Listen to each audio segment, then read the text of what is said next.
Rep, short for repetition, is one complete movement of the exercise you are performing. For example, if you're doing a bicep curl, bringing the weight up and then bringing it down is considered one rep. Set. A set is a group of consecutive reps of an exercise performed without resting. For example, doing 10 bicep curls in a row is one set.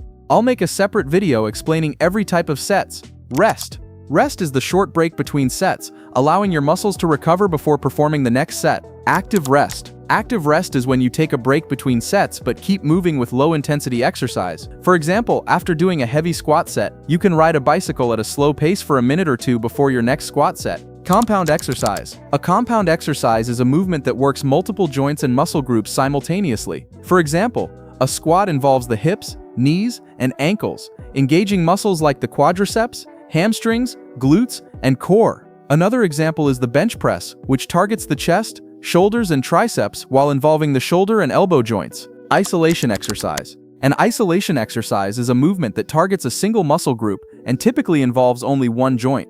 For example, a bicep curl focuses on the biceps and involves the elbow joint. Another example is a leg extension, which isolates the quadriceps and involves only the knee joint. Concentric contraction. Concentric contraction is when your muscle shortens as it contracts. This is the positive part of the movement, like when you're lifting the weight during a bicep curl. It's the effort part where you're actually pushing or pulling the weight, and your muscle is working hard to do it. Think of it as the heavy part of the rep. Eccentric contraction. Eccentric contraction is the opposite, where your muscle lengthens while still under tension. This is the negative phase, like when you're slowly lowering the weight back down during a bicep curl. It might feel like you're not doing much, but this is where a lot of muscle growth happens. It's when you're controlling the weight and resisting gravity. Some even say the slower you go here, the better.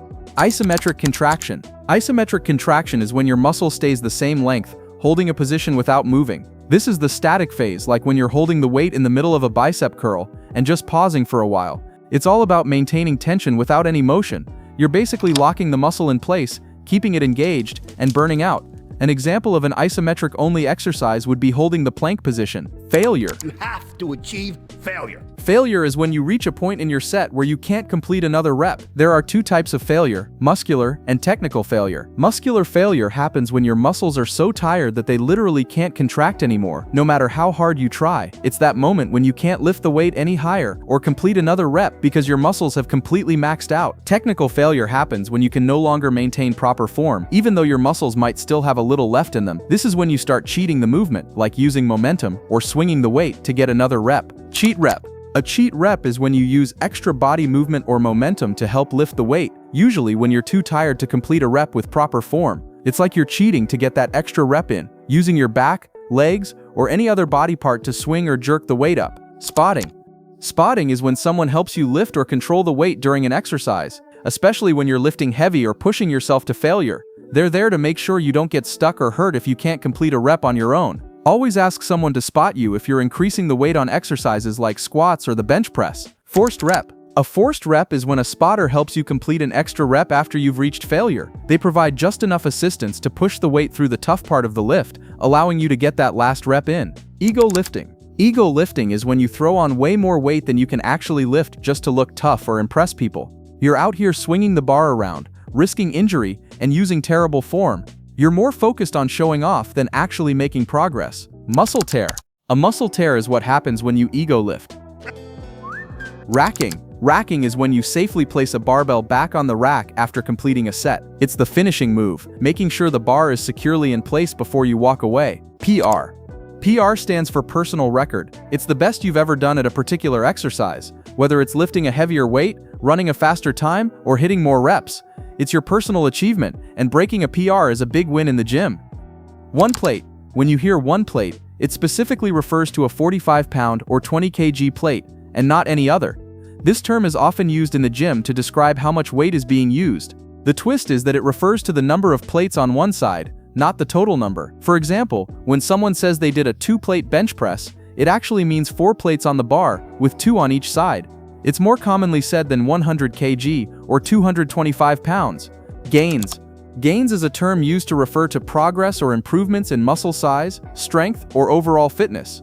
When someone says they're making gains, it means they're seeing physical improvements in their body due to their workouts and nutrition. The pump.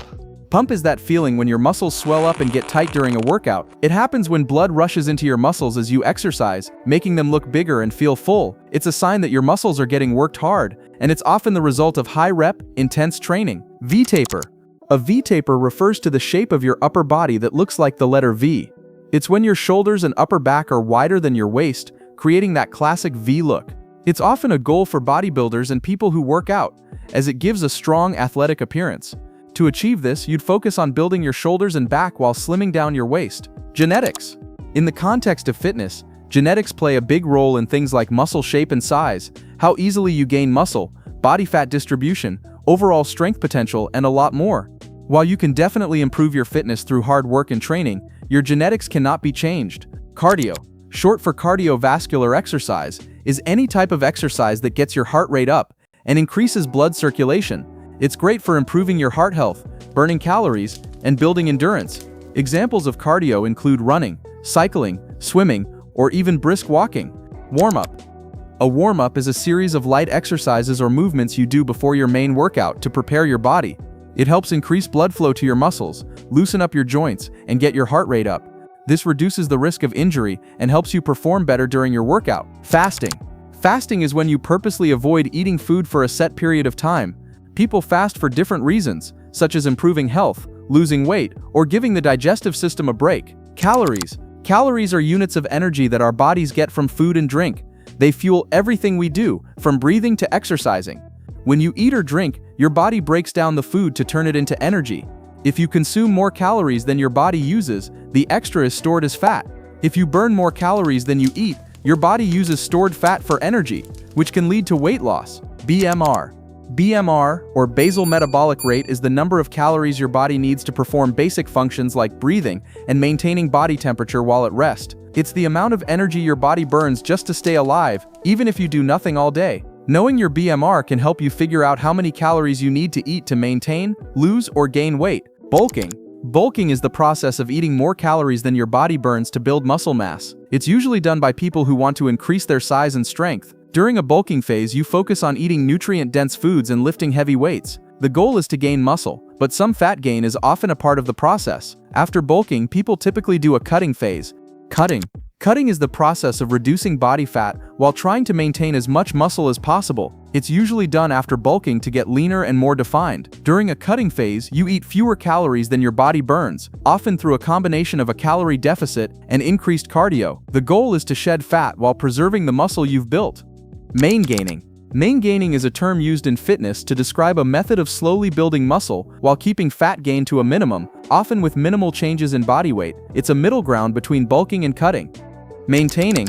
Maintaining refers to keeping your current fitness level without aiming for significant gains or losses. It's about maintaining strength, muscle size, or endurance without pushing for growth or fat loss. Typically, this involves a balanced workout routine and moderate diet, ensuring that you don't gain or lose too much over time. Striations. Striations are the visible lines or grooves that appear in your muscles when you're at a very low body fat percentage. They show up as fine, detailed muscle fibers, often seen in areas like the shoulders, chest, quads, and glutes. Striations are a sign of well-defined muscle and a lean physique. Shredded or ripped. Shredded or ripped refers to having a very low body fat percentage, revealing clear muscle definition and vascularity. When someone is described as shredded, their muscles are well defined, and you can see details like veins and muscle striations. Skinny fat. Skinny fat describes a body type where someone appears slim or average in size but has a higher body fat percentage and lower muscle mass. They might have a soft or less toned appearance despite not carrying excess weight. This condition often results from poor diet and lack of strength training, even if the person isn't overweight. Juicing. Juicing is a slang term for using anabolic steroids or other performance-enhancing drugs to boost muscle growth, strength, or performance. It's called juicing because people often refer to PEDs as juice. People who juice typically do so to accelerate gains beyond what's achievable naturally. Natty. Natty is short for natural, referring to someone who builds muscle or strength without using performance-enhancing drugs like steroids. A natty lifter relies solely on training, nutrition, and recovery to achieve their physique. Fake natty. A fake natty is someone who pretends to be natural but is actually using performance-enhancing drugs like steroids. They may claim to have achieved their physique or strength through only training and diet, while secretly using substances to enhance their progress. Split. A split is when you break your workout routine into different muscle groups or body parts on separate days. This approach gives each muscle group time to recover while you focus on others. One popular split is the upper-lower split, where you hit your upper body muscles one day and your lower body the next. This was a beginner-friendly guide to gym slang and terminology. Stay tuned for advanced version of this video. Thank you for watching.